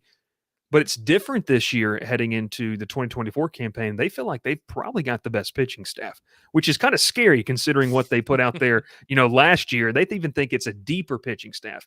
Because one of the concerns going into Omaha last year was once you got past Skeens, even Thatcher Hurd and Ty Floyd, you didn't really know that you were going to get dominant performances. Now you did, and that was great. But this year, they bring in, some guys through the portal. They bring in a couple Alabama guys, which I think is going to, help them. A big, tall lefty freshman that is just, I mean, Chris, I don't, how much you know about, lefties here, but kid's like 6'5" and he throws like 95, 96. If you're left-handed, you're throwing that hard, you're going to get a look somewhere, whether it's the rotation or the bullpen. So, when you look and see what this group puts out there, they feel like it's more designed to play close baseball games, maybe than the blowouts they were able to play last year. But yeah, I mean, look, the expectations at Alex Box this season, it's a natty or bust every single year, and anything else is going to be, short is going to be a disappointment. But that's where you want your program, and LSU is primed, I think, better in just about as better as anyone in the country. Bryce, on a baseball note, are the Braves finally going to get past the Phillies this year? Did the Braves finally get back to the World Series? It's the best roster in baseball, I feel like, maybe outside of the Dodgers. But for whatever reason, man, the Phillies have the Braves number of late. Yeah, man, it's been disappointing to see. The past 2 years has been frustrating, and I'll even say this, and I think this is okay to say on the show, but I'll limit it for if there's younger viewers. Braves need a little bit of that FU mentality. The Phillies had it, with Castellanos and all those guys. I think Atlanta got a little bit away from that, with everything. I like that. I like the flair. I like that. I think you need that in the postseason, especially when you're going up against the best, and you need some motivation, you need some confidence. We'll see. I mean, look, this team's obviously proven, Chris, what they can do in the regular season. I think a lot of fans, unfortunately, and I won't be one of these, but I think a lot of the casual fans will be, they'll kind of tune out the regular season because they'll want to see what happens in October, and that makes sense. But, man, I was talking with my dad the other day who grew up in the age of the 80s before that, run in the 90s, and the 70s and 80s for the Braves were not kind. He said, Bryce, enjoy this. Enjoy that game in July when Atlanta wins 7-1 over the Marlins and just flexes their muscles, because you don't get that, and you're living in the midst of a pretty nice run regardless of how many trophies are hoisted up at the end of the year. Yeah, Bryce, it's the greatest compliment I think you can give, that the real season for a team like the Braves, or we see other teams in college sports, it doesn't begin until the postseason, but then it's kind of it's kind of sad, you know what I mean? Like, you don't know what you have till it's gone, to your point. I mean, I think back to like 2015 when the Braves had, I think Freddie Freeman was a young player and they were winning like 65 games. So just, like you mentioned, you're knocking on the door of 100 wins. Just enjoy it. Don't lose sight of what you got. Bryce Koon does a fantastic job covering all things LSU and SEC ball in general. Bryce, let folks know where they can find your work. Obviously, you're not just doing stuff with 24/7 Sports. You've got the Crowded Booth as well, where you talk some Georgia Tech flavor. Just, again, let everybody know all the great things you're doing. Yeah, man. You can follow me at Twitter at Bryce_Koon. Obviously posting a lot of LSU content over there. If you're a 24/7 Sports subscriber already, maybe you're a South Carolina fan or a fan of another SEC program, you can check out the content we have over there. That's one of the great things about the network. And then, our YouTube channel, our own personal podcast that, man, we really started to kind of take a little bit more seriously this fall, which was a ton of fun. Two good friends of mine, talking college football, talking shop, and man, it's a lot of fun. We talk Braves over there. It's I would say it's a Georgia-centered sports show, but we dabble in the SEC. We dabble in some other things as well. And man, it's been a lot of fun. Chris, I know you started this new venture, and there's nothing better than just hopping on and talking ball. It's what we all did at the lunch table as kids, and now folks want to pay us to do it. I'm down. Indeed. Bryce, you're the man. I appreciate it. We'll do it again soon. Keep up the great work, my friend, and congrats on your success. It's well-deserved.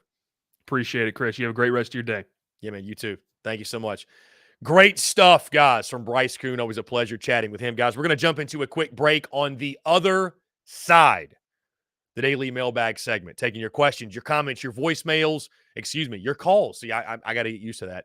Questions, comments, and calls on the other side of this break. 843-790-3377. That is where you can get in touch with us. I want to hear from you. All that and more on the other side. You're tuned in to SEC Unfiltered Live. Yo, you think Dallas' Power 4 gonna drop 30 tomorrow? Boy, you tripping. Did you see his mom made a post about going to the game? What?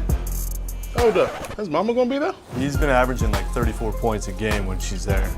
At least 40 when she be on that Jumbotron. He don't like to let his mama down. Pick more, pick less. It's that easy. Cash in on your sports fandom with Prize Picks. SEC Unfiltered Live is brought to you by our friends over at Prize Picks. Go download the Prize Picks app or go to prizepicks.com. And when you do, use the promo code SECU to receive a 100% instant deposit match up to $100. Prize Picks is the simplest fantasy game on the market, focused around prop total entries. You pick 2 to 6 players, and you can win up to 10 times on any entry. Prize Picks has no sharks, optimizers, or mass multi-entry. It's literally just you against the projection. They also allow mixed sport entries. So, for example, you can take the over on LeBron, parlay with the under on Mahomes. They've got college sports, pro sports, literally anything and everything you can think of. They have got it over at Prize Picks. They also have a slick, easy-to-use mobile app, both in the App Store and Google Play, and they're rated 4.8 stars in the App Store with rave reviews. So many fans and listeners of SEC Unfiltered have made tons of money with our friends at Prize Picks, and you should as well. So again, go download the Prize Picks app or head over to prizepicks.com, and when you do, use that promo code SECU to receive a 100% instant deposit match up to $100.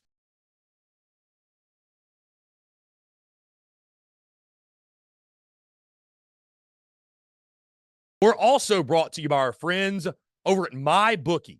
When your money's on the line, choose a trusted sports book that gives you tools to win, like MyBookie. At MyBookie, it doesn't matter if your team is up or down. You can easily cash out or bet the game live to come out on the winning side. Use MyBookie for daily odds boosts, same-game parlays, and take advantage of huge prize pool contests. Every single sack, fumble, and touchdown is another chance to hit payday. To get started, go to mybookie.ag, and on your first deposit, use promo code SECU to grab a deposit match up to $1,000. Try the MyBookie money bag as well to grab a potential Super Bowl frontrunner at long shot odds, plus 38,000 on the Eagles and Chiefs. You won't find odds like that anywhere else. Bet anything, anytime, anywhere, only with MyBookie. Finally, SEC Unfiltered Live is brought to you by our friends over at Roback. Guys, if you haven't heard of Roback before, it's time to check them out. It's safe to say I'd bet on these guys any day of the week because I absolutely love their gear. I couldn't be more pumped to work with Roback. It's simply some of the most comfortable gear that I own. From the performance polos to the hoodies and the joggers, it's some of the best fit and best feel around. Roback's performance hoodies are some of the best pieces of clothing I've ever worn. I can't emphasize how soft these things are with great stretch and breathability. They're simply some of the best hoodies out there. Odds are, guys, if you see me during football season, baseball season, basketball season, or just here on SEC Unfiltered Live, you'll more than likely see me in a Roback hoodie. Secondly, guys, Roback's performance polos, they're some of the most comfortable polos out there. They're moisture wicking with 4-way stretch, making them perfect for a game day, and they have the perfect fit. With crisp collars that don't lose their shape, I could not recommend these polos more. In all honesty, guys, Roback's been gaining traction big time. I'm sure you've seen them. They've been working with some of college football's biggest stars, such as Alabama's quarterback Jalen Milroe and former LSU head coach Ed Orgeron. So go check them out now and use the promo code SECU on Roback.com for a generous 20% off your first order. That's spelled RHOBACK.com. 20% off all bottoms, Q-zips, hoodies, and more with the promo code SECU. Ladies and gents, boys and girls, we are back here on this Monday, January the 15th, 2024. With that being said, we kick off our daily mailbag segment here on this Monday, taking your questions, your comments, and your calls at 843-790-3377. Yes, if you do want to call in, the phone lines are open. Again, appreciate each and every single one of you tuning in, guys. Be sure you hit that subscribe button on YouTube.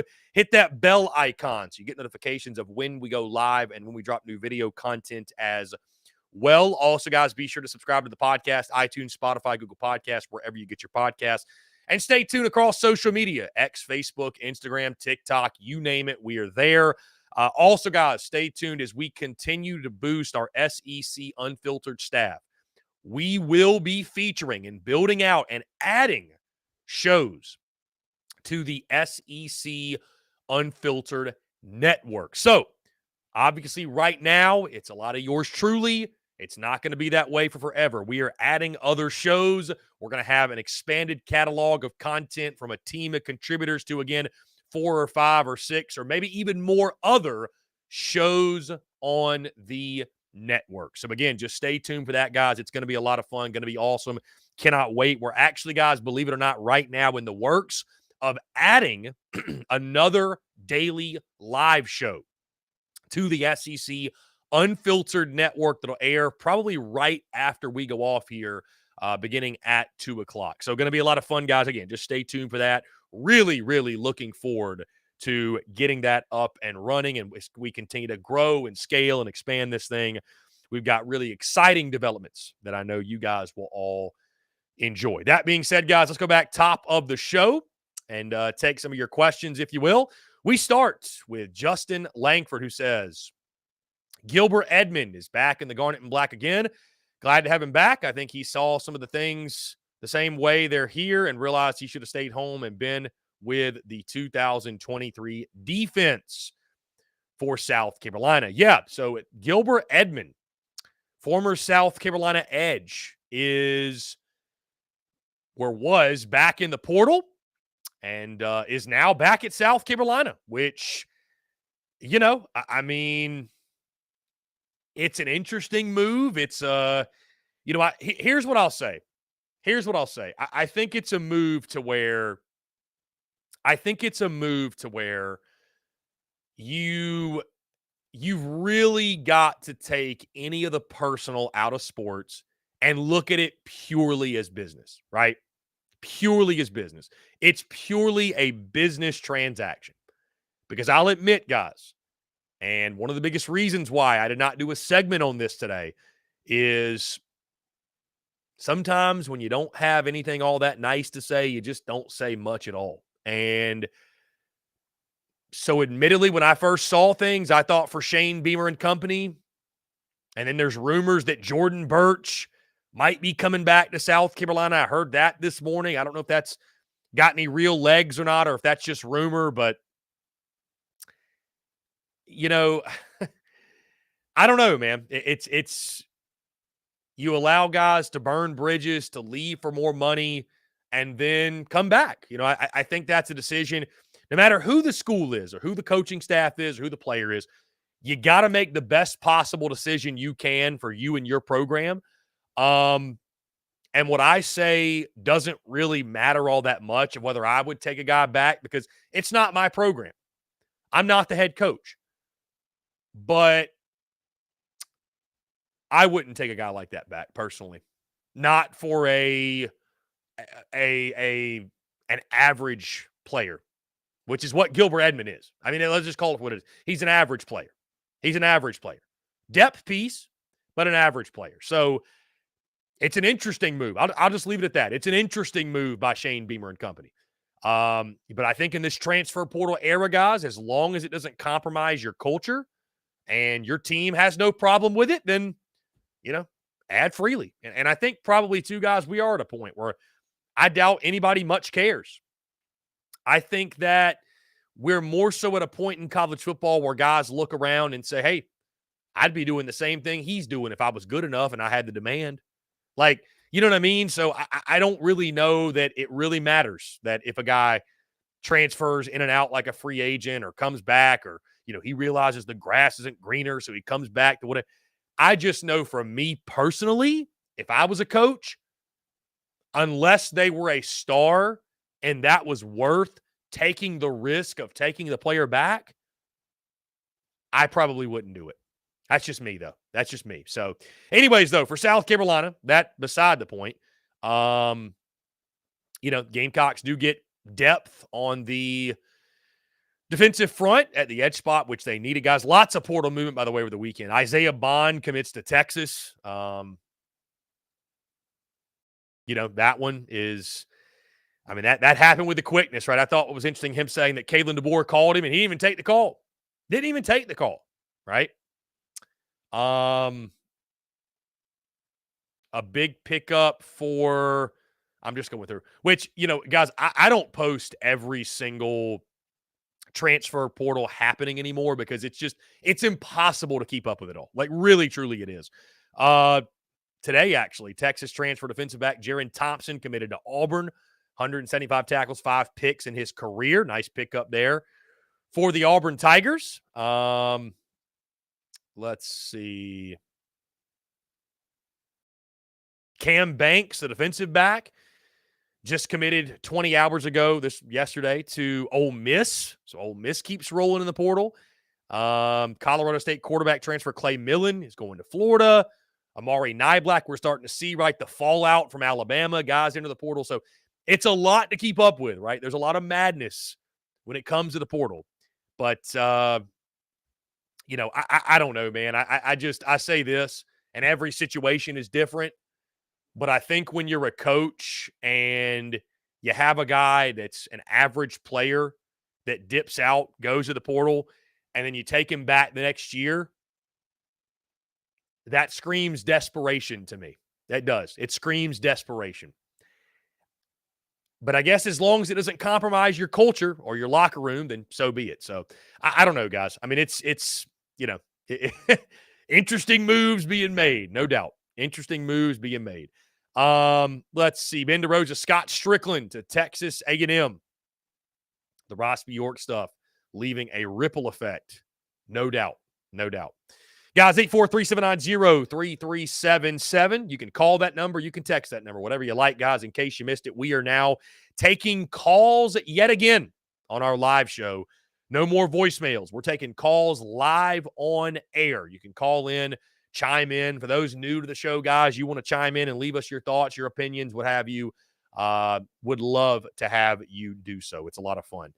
Guys, again, if you're dealing with the snow, stay safe. Stay warm, hang out, and appreciate you all being here with us. You're enjoying your holiday, what have you. Hey, appreciate you all being here. Tuning in means the world.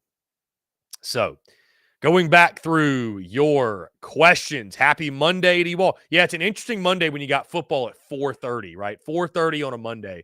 This kind of feels like, isn't it funny? It kind of feels like where admittedly, guys, last Monday, for me at least, it felt weird. Like, it didn't feel like a real day almost. To where you had the national title game and like having a game day on a Monday, it just made it not feel like a Monday. That's kind of how today feels. That's kind of how today feels, to where, it's weird to have a football game on a 4:30 or at 4:30. And then, of course, we have the game today, Bills and Steelers. And then, like I mentioned, it's also a holiday. So interesting.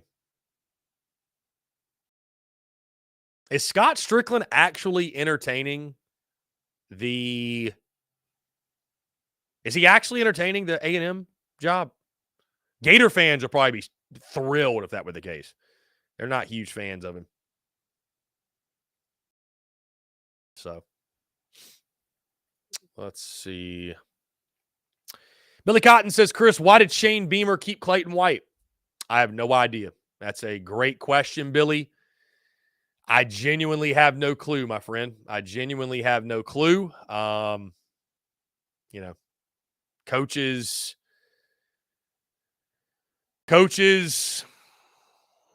they make the decisions they feel are best for their programs. And there's also more rumors of more staff movement. How about Auburn staff movement, right? How about, like, what does the staff movement on the Plains mean, right? Because I think Hugh Freeze calling plays is a great thing. I think it's a positive. But you lose your OC. You lose your DC. You lose Cadillac Williams, right? You lose your running backs coach. You lose your secondary coach. There may be others I'm not even thinking about. Like, dude, Auburn's been gutted over the course of this offseason. And, like, we're only in January. So it's like, I'm curious what direction Hugh Freeze goes in some of these searches, and just does this slow down at all, if you will, the development of that Auburn program? Or will Auburn be fine? Is this intentional? Is it, quote unquote, taking out the trash? Is it cleaning out the program? Is it making room for better? Or are Auburn fans potentially worried about, what we're seeing happen with the coaching staff? Is that, I think it's interesting. I think it's anytime you have a new coach too, right? And you see that much turnover. And then especially too, you see a guy like one of your greatest of all time, kind of like Williams, up and leave. And that is one that's a bit surprising. So anyways, guys, the new AP Top 25 is out for college basketball. UConn is, I believe, the new number one. If I recall correctly, Purdue was number one, UConn 2, or somewhere around there last week. UConn 1, Purdue 2, Kansas 3, UNC 4, Houston 5. Tennessee is the highest ranked SEC team at number 6. Duke at 7, Kentucky at 8 after losing that game to Texas A&M over the weekend.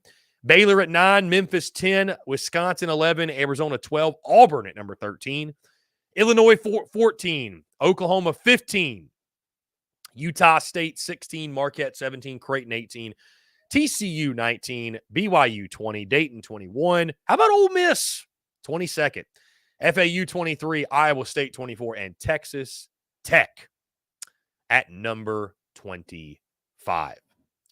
Guys, tomorrow, really excited. 1 month until opening day. In case you did not know, tomorrow will mark 1 day until first pitch for all of college baseball. Stay tuned because we're going to have a special countdown to first pitch. Countdown to first pitch here on SEC Unfiltered. Very excited for it. Primarily that happening on social media, by the way. Our college baseball content, I got to sit down and do the planning. Probably we'll start to get rolling next week, guys. What we're going to do is we're going to have a lot of different guests on from a lot of different SEC schools. We've got some guys from D1 baseball lined up. We got our guys at 11.7. They'll be lined up as we get closer to opening day. The baseball content will continue to increase. So, really excited for it, guys. It's going to be a lot of fun. You guys know I'm a huge baseball guy. So, stay tuned for that, man. The countdown to opening day begins tomorrow. Also, guys, we got a free Discord, SEC Unfiltered Discord. Click the link in our bio. Be sure to join that today. A lot of fun conversation happening in there with a different number of SEC fans. You definitely want to make sure you check that out. I want to say thank you, by the way, those who tuned in or have tuned in via Instagram. For the first time ever, we've gone live on Instagram. I've been trying to do this for weeks, guys. We now have that capability. So you will be able to check us out on X, Facebook, Twitch, YouTube, and Instagram. So there's 5 different platforms that you can check out the show. 5 different platforms. Be sure to check us out. Whatever makes sense, but really appreciate you guys. Also, guys, if you love the show, support the show, you want to show your love and support for the show, you can do so on YouTube via Super Chat, Super Stickers, also Super Comments, I think, are a thing now. Super Thanks, I think they call it, on YouTube, guys. We continue to grow. I did want to celebrate this and share this with you guys because, listen, we celebrate the victories big and small. This is something that I think as we go, as the business grows and we grow on YouTube and all that good stuff, it'll be, a footnote, if you will. But again, I celebrate all the successes, big and small. 5,000 subscribers, guys. We hit 5,000 subs on YouTube. We started putting much more emphasis on YouTube back, I would say, mid-October. We've grown a lot, guys. I think we've gained like 2,000 subs since then, since I started being more consistent. The numbers on YouTube over the last month or so have been incredible. Cannot say thank you all enough.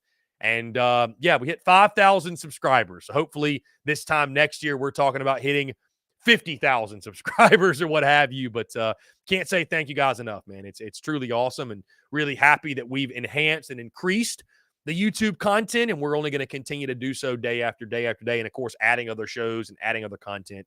Really, really good stuff. Guys, thank you again. Thank you again for making that possible. James Kendall. What's up, James? He comments, should go hit some fields this year. Starkville, Baton Rouge, Joe Riley down in Charleston. Definitely, James. That definitely is something I want to do. And, you know, I let's say I plan on doing. That's definitely something, James, that, you know, I don't know if I'll go to any basketball arenas. Although, James, I've been thinking about going to the SEC tournament in Nashville. I think that'd be a lot of fun. But certainly going to a couple of baseball venues, I think would be really, really cool. I'll have to look at the calendar and see if we can work it out. Obviously, there won't be anything like we're not going to go every weekend or anything crazy like that. But, you know, certainly, James, there are some ballparks that are on the bucket list that I would most certainly love to go visit, right? You talk about Duty Noble in Starkville. You talk about, you know, Oxford. You talk about Alex Box down in Baton Rouge, like you mentioned. I mean, it's, you know, even Foley Field at Georgia, right? I've been to Lindsey Nelson at Tennessee. You know, even down in Gainesville. I mean, there's so many great SEC baseball venues that, and, you know, maybe just maybe we hit the road, or we hit the, you know, we hit the South Carolina Clemson. Maybe we go to the best rivalry in college baseball, right? You never know where we're going to end up. So really excited for it, guys. Looking forward to baseball season, man. I love it. And we got to try to get to a couple of basketball venues. I would like to do that. I really would. I'd like to get to some different basketball venues. I think that'd be a lot of fun. So, you know, we'll see. I'll keep you guys updated with where we're going, what's happening, all that good stuff. But yeah, so anyways, guys, 843-790-3377. That's 843-790-3377. Appreciate each and every single one of you tuning in. Let's see. Those of you that are dealing with snow, again, stay safe. I know our friends over in Nashville have gotten hit today, and hit hard. Got hit hard with snow. It's just cold here, which is unfortunate. Yeah, it's just cold here, which stinks, but, you know, it is what it is. Also very excited to share with you all, we will have no show on February the 5th and 6th, which is a Monday and Tuesday. You might be asking yourself, Chris, like, why are you telling this now? And how do you know that so far out? Because we got a ski trip booked. So I'll be skiing down the slopes here soon. Very excited for it. That Monday, Tuesday, the 5th and 6th, we'll have no show. But I'm looking forward to it, man. I'm excited. I love skiing. Went this time last year, and the first of hopefully a couple ski trips. This, you know, I know we're running close to the ski season ending, especially on the East Coast, but we got some things planned. Anyways, let's see. Again, guys, appreciate each and every single one of you tuning in. Your love, your support means the absolute world. Truly. I'm having a blast. Having a blast with the content.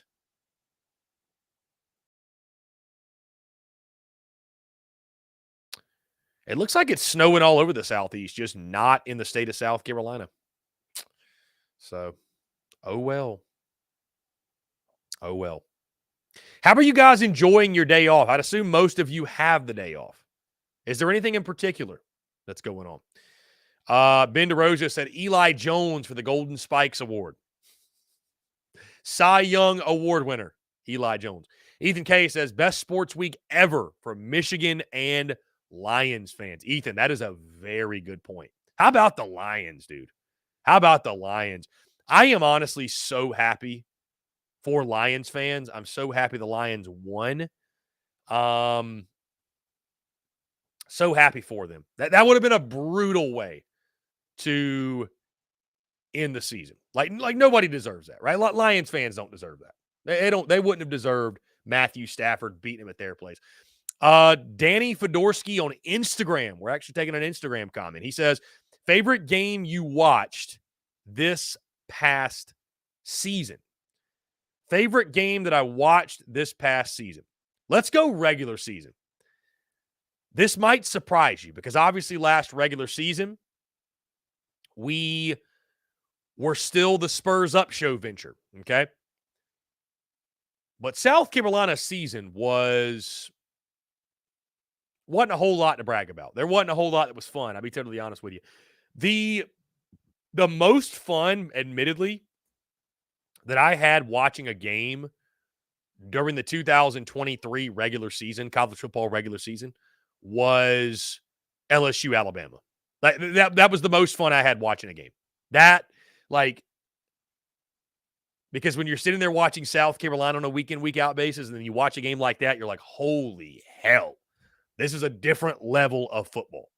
This is a different level of ball, man. I say that all due respect, but it's just true. Like watching two great teams go at it and not necessarily having, any ties to the game, just being able to sit back and enjoy it as a fan. That was a lot of fun. The SEC championship game was fun to watch. I really thoroughly enjoyed bowl season. Obviously, after the launch of SEC Unfiltered, covering all the bowl games was really, truly electric. I mean, guys, I've said it many times, and I mean it. I'm having a blast doing what I'm doing. I'm having a blast. Like, I'm really, genuinely, truly having a blast. I don't know that I've had as much fun making content ever. And that's saying something. So, and just what's on the horizon, obviously looking ahead, just from the standpoint of like games and teams. And like, I'm so excited to create content around teams that are going to be participating in March Madness, like the great college baseball all across the SEC. I mean, it's going to be, I cannot wait to cover SEC baseball, spring practice, obviously for football. I mean, we go into media day. Like it never ends. It never stops. And I as a content man, as a business owner, man, I'm so pumped for it. I'm literally giddy at the thought of covering all these different things, all these different events. It's going to be a blast, man. Truly, truly. So, James Kendall says he's working today. I'm with the kids. No day off whatsoever. Billy Cotton says Michigan beating Ohio State was his favorite game from the past season. Okay. Fair enough. That was a good game. That was a really good game, to be fair. That was a really, really good game. Guys, continue to stay tuned, by the way, for just everything going on with SEC Unfiltered as a whole. We are going to have an online store. I'm still working on building that out. We are expanding our staff. Head over to secunfiltered.com to stay up to date with all the works, guys. We're going to get to a point where we have, at minimum, 3 to 4 pieces of content dropping per day on the website, written pieces, if you will. Again, I'm building out a team of 20-plus contributors. We're going to have a network of 5 to 6 shows here on the SEC Unfiltered network, to where this may no longer be, or I just may no longer call it SEC Unfiltered Live. This might just be the Chris Phillips show. This might just be, hey, we're live on SEC Unfiltered, because, SEC Unfiltered is going to be far more than just one show. You know what I mean? So looking forward to that, guys. If you have not done so, by the way, be sure to go follow my personal handle at CPhilly19 on X. That's where you can check me out. And again, man, the joys in the journey. And I'm enjoying every step of the way, man. Really, truly enjoying the growth of it all, and learning on the go and evolving and growing as an entrepreneur, as a content creator, as a business owner. And I can't say thank you enough to you guys for the love and the support and the massive success that we're having so early on in this venture, man. It means the absolute world. So, like I mentioned, guys, be sure you hit that subscribe button on YouTube. Hit that bell icon so you get notifications of when we go live and we drop new video content as well. Also, the podcast, which drops daily. Video content drops daily. podcast drops daily. iTunes, Spotify, Google Podcasts, wherever you get your podcast, you can find us there at SEC Unfiltered. And then, of course, guys, we're all over social media, X, Facebook, Instagram, TikTok. You name it, we are there. Guys, appreciate you all tuning in. Thank you all so much. Have a great rest of your Monday, and we will talk to you all tomorrow.